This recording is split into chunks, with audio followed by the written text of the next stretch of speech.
madaxweynaha dalkan jamhuuriyadda Soomaaliland oo ilaa maalintii shalay ku sugnaa xarunta gobolka Saaxil ee Berbera ayaa maanta gelinkii dambe ka soo ambabaxay guriga martida uu magaalada Berbera uu ka degan yahay madaxweynaha dalkan jamhuuriyadda Soomaaliland waxaana uu madaxweynuhu socdaalkadiisa ku soo maray qaar ka mid ah hay'adaha laamaha dawladda sida dekedda weyn ee magaalada Berbera uu madaxweynuhu halkaasi soo kormeeray qaybaha kala duwan ee dekedda Berbera iyo sida ay hawluhu uga socdaan sidoo kalena halkaasi ay maamulka dekedda Berbera ay madaxweynaha ay warbixin ka siiyeen deked cusub oo ay hirgelinayaan maamulka dekedda Berbera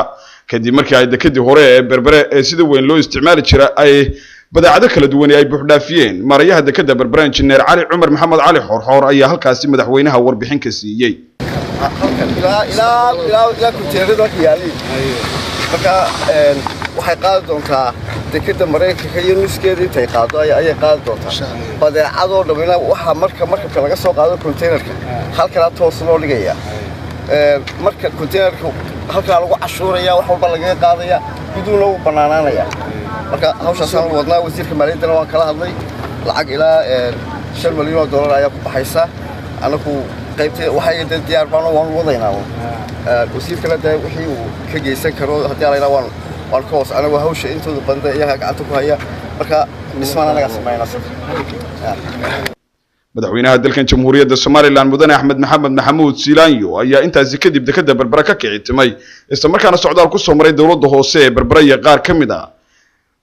jidadka waaweyn ee magaalada Berbera oo halkaasi uu madaxweynuhu socdaal luga ku soo maray isla markaana uu booqday makhaayadaha laga shaaheeyo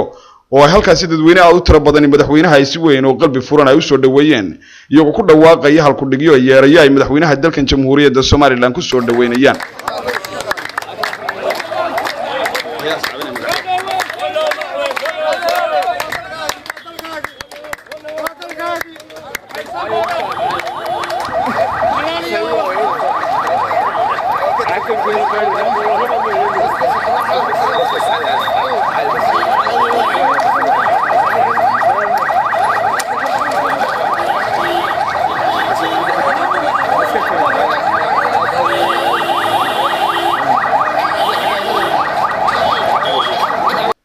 waxaana madaxweynaha dalkan jamhuuriyadda Soomaaliland oo ay horgalayaan maamulka gobolka iyo degmada Berbera iyo mas'uuliyiinta dekeddu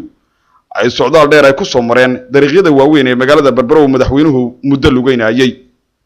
intaasi kadibna madaxweynaha dalkan jamhuuriyadda Soomaaliland ayaa u kicitimay dhinaca xeebta Batalaale socdaalkan madaxweynaha dalkan jamhuuriyadda Soomaaliland oo ku yimid magaalada Berbera ayaa lagu tilmaamay mid gaar ah iyadoo socdaalkiisa ay ku wehelinayso marwada koowaad ee dalkan jamhuuriyadda Soomaaliland Aamina Waris Sheekh Maxamuud Jirde iyo taliyaha guud ee ciidanka bilayska jamhuuriyadda Soomaaliland Sarreeye Guuto Cabdillaahi Fadal Iimaan Mukhtaar Cabdiraxmaan Maxamuud telefishinka qaranka Soomaaliland